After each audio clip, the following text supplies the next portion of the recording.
Now, WBOC News at 6, Delmarva's news leader. A look onto a Wicomico County farm, and what we see is horrifying. From Chopper 16, dozens of dead horses and possibly one of the worst cases of animal neglect. Good evening. Thanks for being here tonight. I'm Todd Carley. And I'm Chris Weimer in for Steve Hammond. Welcome to WBOC News at 6. WBOC got a call this morning, so we flew Chopper 16 over a farm in Hebron. And when video came into the newsplex, we were stunned, and we immediately called the authorities. The Wicomico County Sheriff's Office tells WBOC the property is owned by Barbara Pilchard on Cherry Walk Road. Police say they found at least 25 dead horses in various states of decay. From Chopper 16, we counted over 100 horses still roaming the property. There is a lot to unravel before we get to the investigation and what people are saying about this disturbing case. We want to give you an idea just how awful the scene on this farm is. But first, a very specific warning. What you are about to see is video of dead horses, animals feeding off of carcasses, and other disturbing images. We want you to know some of this video is tough to watch. Only Chopper 16 can show us from the sky. This farm looks like a graveyard. This horse lies dead on its side. It's just one of many. Some appear to have been there for a while, their bodies decomposing. Others have been there even longer. All that remains are the skulls and skeletons. In one spot, you can see piles of bones scattered about the ground. Nearby, this dead horse with what appears to be a rope tied around its front legs. And this haunting image, a dead horse you can barely see through the dark cloud of buzzards fighting for a meal. Other vultures like these, patiently waiting for this horse to collapse and die. This horse did not move the entire time Chopper 16 was there. Chopper 16 also captured this, a cat ripping apart a horse's torso. And amidst the dozens of dead horses, there's this, a herd huddled by a building. Their home, a mix of trash and mud. Gruesome conditions. Now, people in that area say they are heartbroken and frustrated. WBC's Caroline Coles is in Chopper 16 tonight. And Caroline, when you look down, it is a devastating view.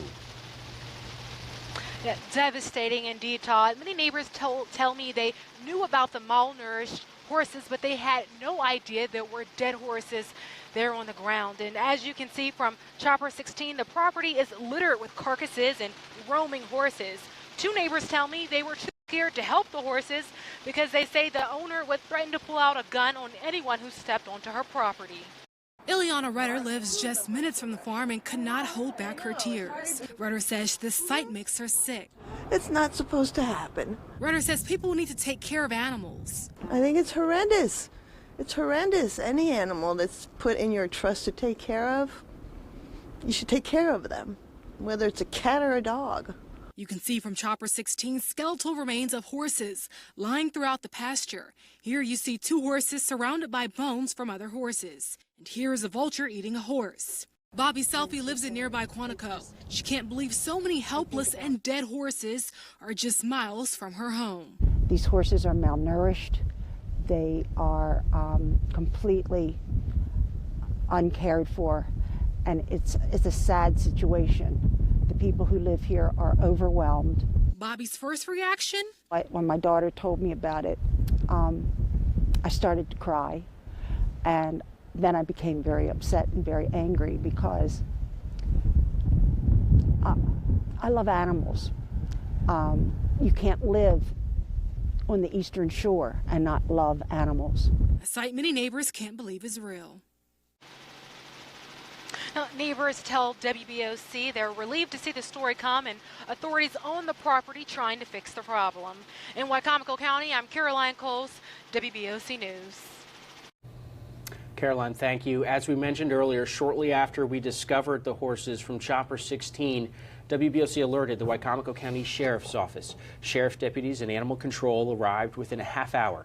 As WBOC's Bill Mitch tells us, police are very familiar with the property.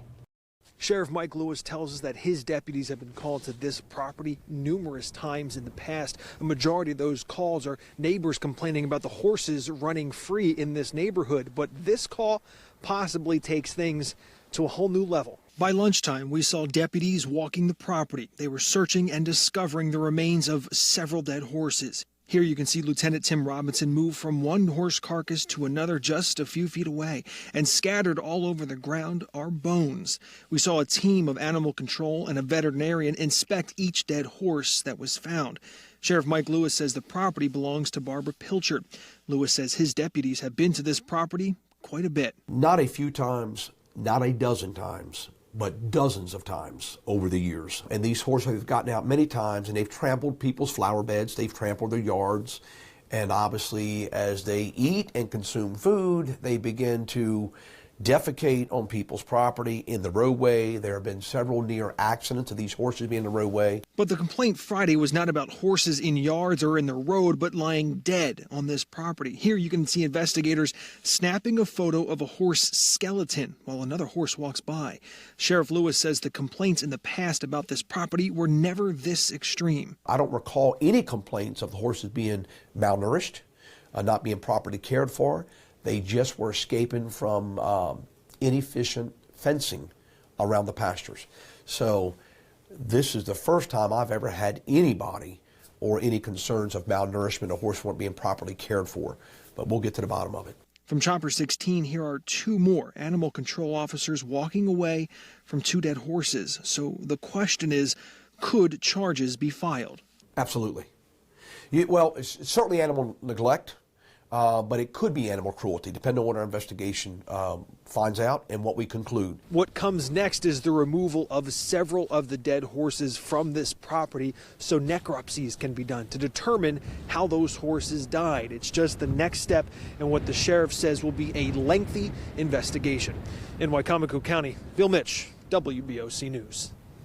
The sheriff's office is looking to see if animal neglect or abuse were contributing factors in this case. Police say they did go after Pilchard in the past in regards to the horses defecating on other people's property. There are also a few instances of animal neglect charges. However, a vast majority of those charges against her were never prosecuted. To take a look at those charges, check out the WBOC Web Extra page on WBOC.com. Now we move to Worcester County, where rescue teams have ended their search in Ocean City after a deadly small plane crash earlier this month. Crews were able to recover all the wreckage from that plane after it crashed off the coast of OC on March 1st. The body of the pilot was recovered. Investigators say there was another person on board. Her body, though, was not found in that search. Police say she was reported a missing person through the Maryland State Police. The cause of that crash still under investigation in Worcester County. The staffing shortage in Delaware prisons is costing taxpayers a lot. Overtime spending is on pace to skyrocket past $30 million this budget year.